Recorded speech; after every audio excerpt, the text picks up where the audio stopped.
So, if you follow any of my videos, you'll know that I'm normally talking about my John Deere 425 and 445, and a lot of the time it also includes the little buck loader that I have on the front of my 445, because I find it extremely useful and use it all the time. So because I've got these videos up, I get quite a few questions from viewers on the little buck loader, and they're normally folks who are considering buying one of these things and just want to get ask me questions like, am I still am I still liking it? How's it been going? And all those kinds of questions. So I thought I'd do a quick video that actually tries to cover all those points and give a sort of an overview. Especially since it's almost 3 years since I bought this, my little buck loader. It was in October, and this is of 17, and this is 2020, end of August 2020. So it's about 2 years and 11 months or so. So I thought I would just go over it quickly. So yeah, I mean, guess I'm lucky because I have the 425. I can do my mowing and my snow blowing in the winter with the 425, and I've got a lot of mowing I do here on our property, which means that I can just literally leave the bucket on the front here, the little buck loader. Although you could run a deck with the bucket as well, but I just leave it on here on the 445, where I've got my ag tires and I've got my 3-point hitch, which I can load up with weights. When you're using a little buck loader, obviously, or any front loader, you do need to have plenty of weight on the back, depending on how much you're lifting at the front. Normally I'm running it like this with 4 suitcase weights, and I've got the tires loaded as well. But there are times when I can get 8 suitcase weights on there, with both tires, which are 80 pounds each. They're 160 pounds, so it comes to a total of 496 pounds on the back here, when I'm fully loaded. So that gives me plenty of counterbalance at the back here, counterweight. But the little buck loader is really, it's been great. I mean, I think it's probably one of the best things I've ever purchased, because I use it virtually every day in so many ways. And just to think back as to why I bought it when I did, and at the time I was looking for some kind of a front-end loader solution. I'd been looking at trying to get hold of a used John Deere 40 loader, and they were proving, when I did find them, they were normally too far away to make it economically viable to go get it, but also they were expensive. They were running $3,000 or so, and a lot of them needed a lot of renovation. So then I started looking at the aftermarket as to what loaders were available. And I found that, sure, there were others that, if you like, competed with the little buck loader, but they were either much more expensive. There was one, in fact, that's very much like, maybe better than the 40 loader, but a lot more expensive than this. Probably, I think it was shipped almost $4,000.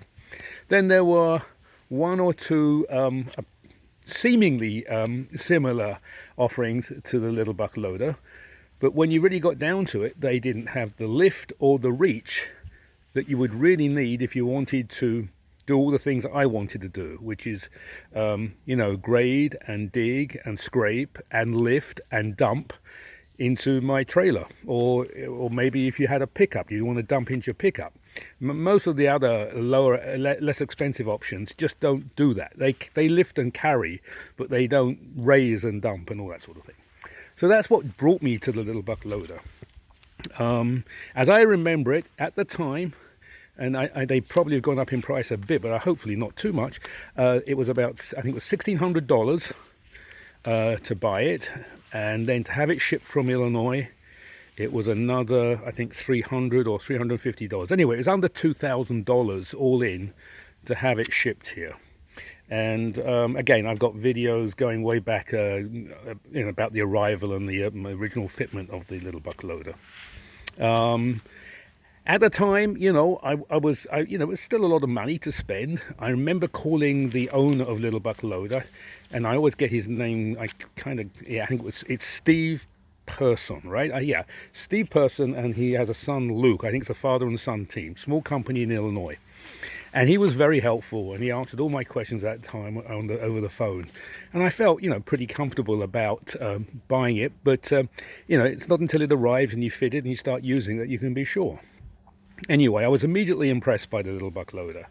And as some of you will probably remember, because I've done other videos on it, I quickly added this Piranha tooth bar, which does an awful lot in terms of expanding the capability, in terms of being able to scrape and dig and clear scrub and that sort of thing. And also it probably adds some, not that the little buck ever feels weak on the front edge, but it certainly probably must add some torsional rigidity there as well.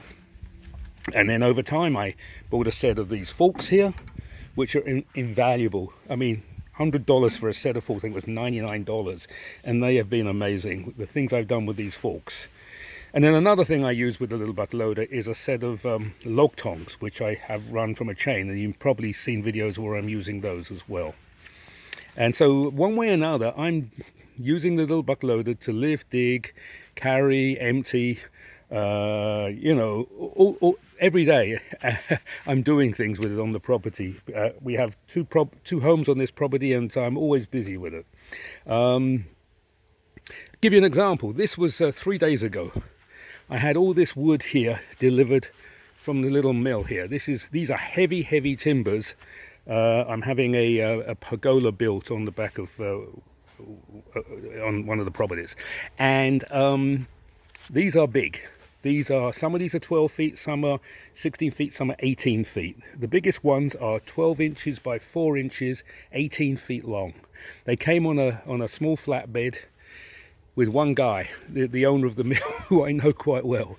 There's no way I was going to be able to help him lift them. I just don't have the strength in my shoulder. I've got bad shoulders. So, fortunately, I had the forks on the little buck loader. He was amazed. We carried them off with, 2 or 3 at a time. Actually, normally the big ones were like maybe 1 or 2 at a time.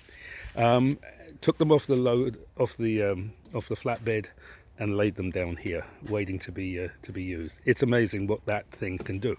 And again, the lifting ability is far greater than, certainly greater than I ever thought it would be, and certainly more than they claim at Little Buck Loader. But it does what it does, so I've found it can do more, and therefore I've been using it more as time goes by. Now, again, a couple of things I do want to point out, especially, and if you've seen some of my other videos, you'll know there's 1 or 2 when I'm talking about maintenance. There are some grease points that you need to keep on top of. But I did have a problem a few months ago. You have to keep this, make sure that that threaded end there going into that attachment down that pivot is always in good shape there. Again, I won't go into too much detail now, but I learned a lesson, and I hope others have learned that lesson from my mistake. But that was just my fault. I put that down to me, not the fact that the little buck loader is in any way, not up to the job. It's just that I didn't keep a check on that, and with all the vibration, it eventually came loose and dropped out.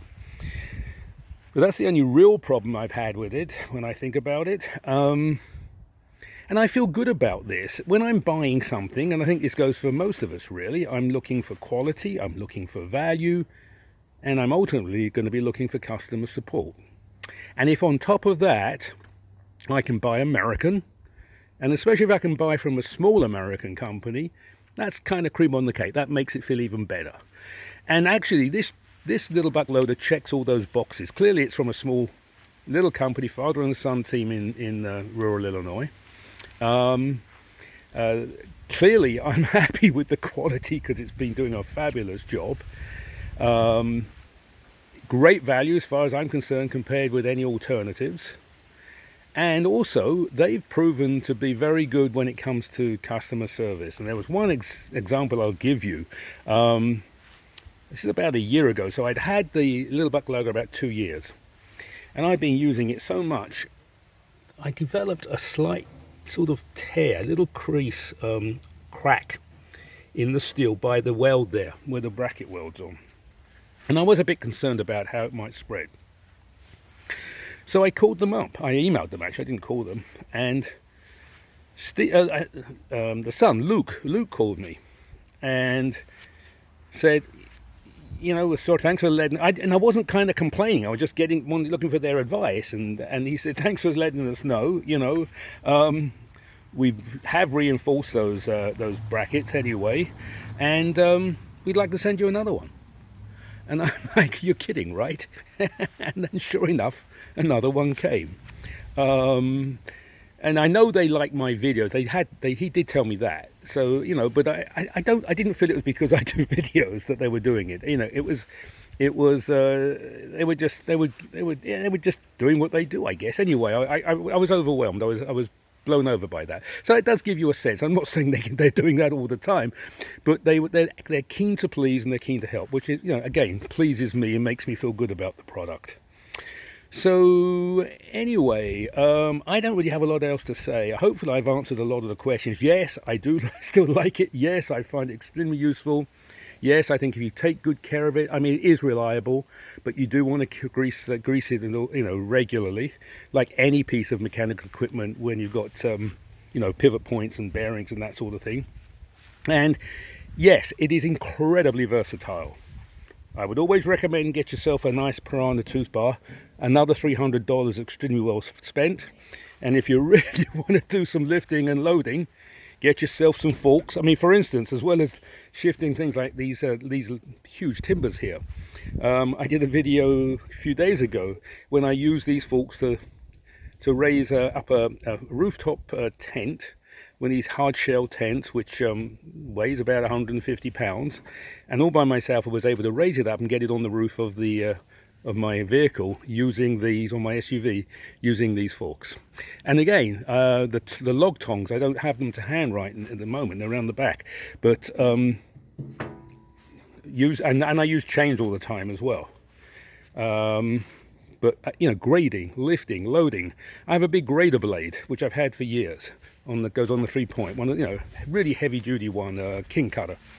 I haven't used that ever since I've had the little buck loader, primarily because this does the job. The bucket with the Piranha tooth bar does a fabulous job. So anyway, if you do have any more questions, I'm always happy to answer folks' questions. It's nice to know that people like the videos and enjoy them. I do them for fun. And my recommendation would be is always to do what I do, do what I did, excuse me. If you have any real questions, I would call, you know, Steve Person or Luke Person, whoever is answering the phone, I guess, and ask them, you know, and I think they're always happy to talk to you. Again, I know they've found my videos helpful as well, according to what he told me on that occasion. So, you know, you can tell them also that, you know, you've seen my videos if you like, but it's much better to talk to them and have you ask your questions of them. Again, I know I've been happy with it, and I know other people that have bought them that I've heard from have been very happy as well. So there you go. I don't really have a lot to add, but if anyone has any questions, I'm always happy to answer. If you've liked this video and you found it helpful or interesting, please give it a like, and better still, if you don't already subscribe, please subscribe. That way you get to hear about all my other videos as I put them up.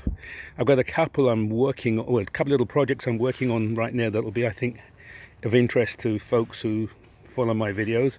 One is with my MC519 collection system.